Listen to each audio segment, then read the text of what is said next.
we're here with Lisa Jackson. Welcome, Lisa. Hey, thanks for having me. Glad to be here. Yeah, so you have a new book out right now, Afraid to Die.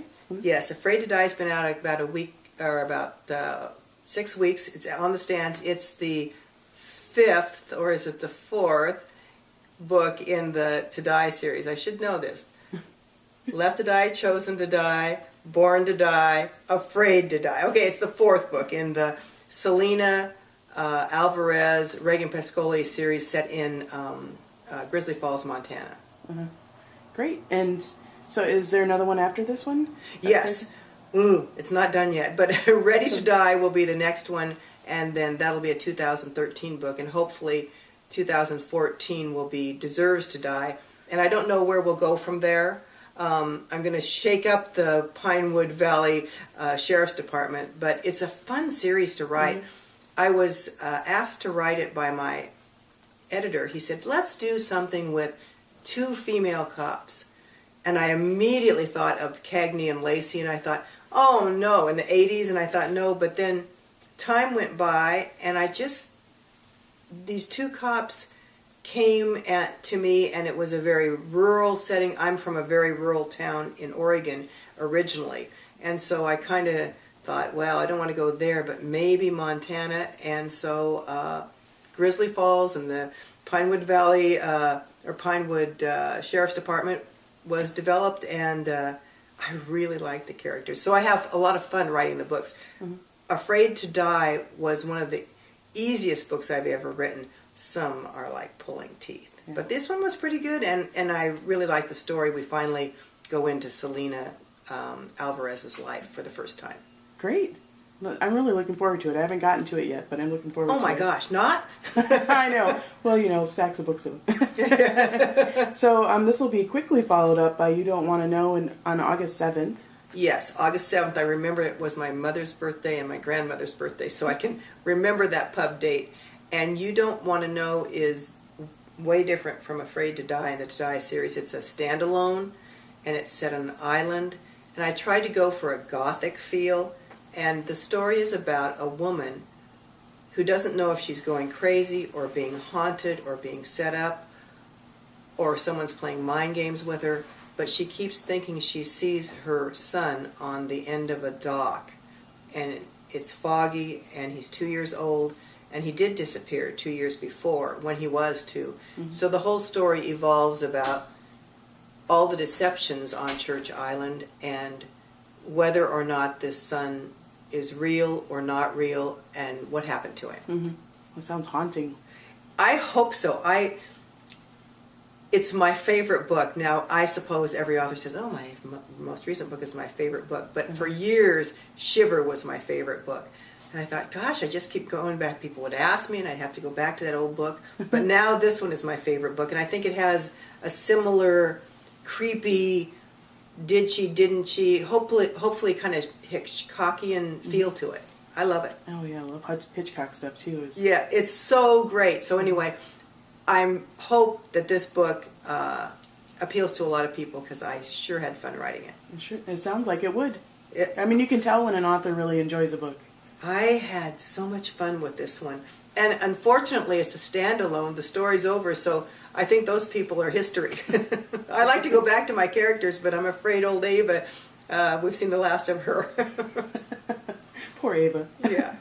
And then next year you have Tell Me, so that's not related to You Don't Want to Know. No, Tell Me is another book that is somewhat of a standalone, but it's connected to books I wrote about 4 or 5 years ago, maybe even longer, The Night Before and The Morning After. There were 2 very popular characters in that series, Detective Pierce Reed and reporter Nikki Gillette.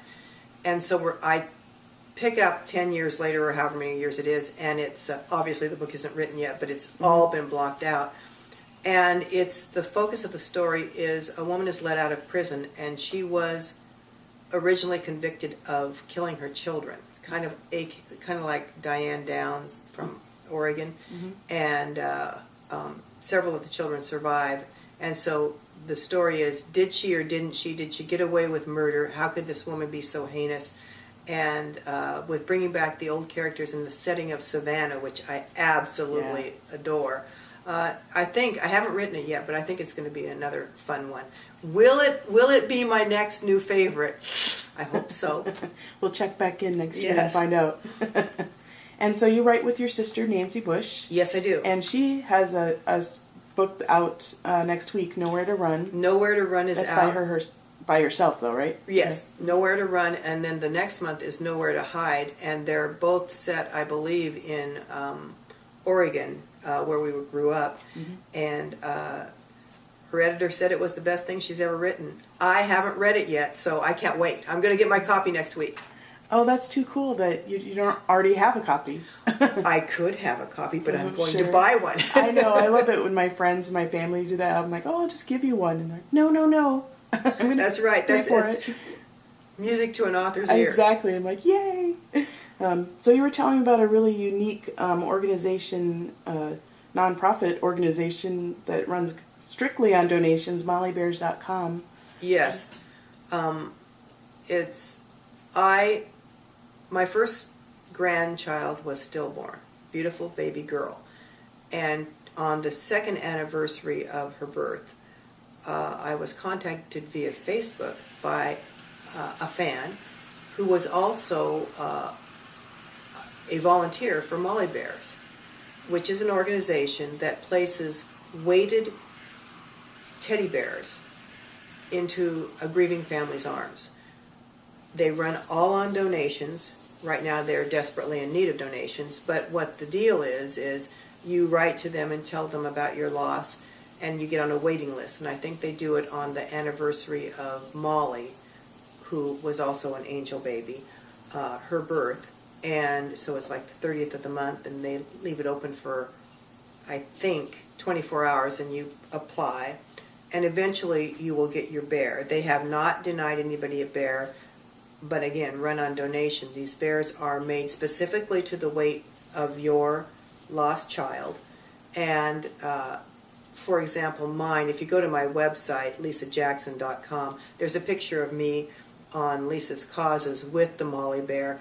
And in this case, it was made to Hannah's weight and in pink and yellow, which was how her nursery was decorated, and with a little penguin on her because my daughter-in-law had decorated the room in penguins. It's a very comforting thing to be able to hold that bear in lieu of the baby. It doesn't replace the loss, but at least you feel like you have something. And I think that the woman who started it was, that's how she created the bears. And if you go to mollybears.com, the whole story is there, and it shows an array of the thousands of bears that they have made and put into empty arms. So I'm a big proponent of Molly Bears. Mm-hmm.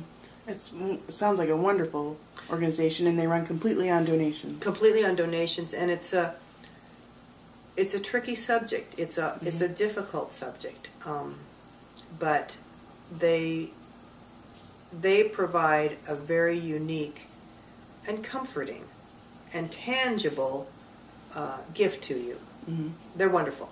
That's great. Yeah. Well, I'm thank big you. on Molly Bears. Yeah, well, I am now too. Good. So, well, thank you for joining us. Well, thank you for having me.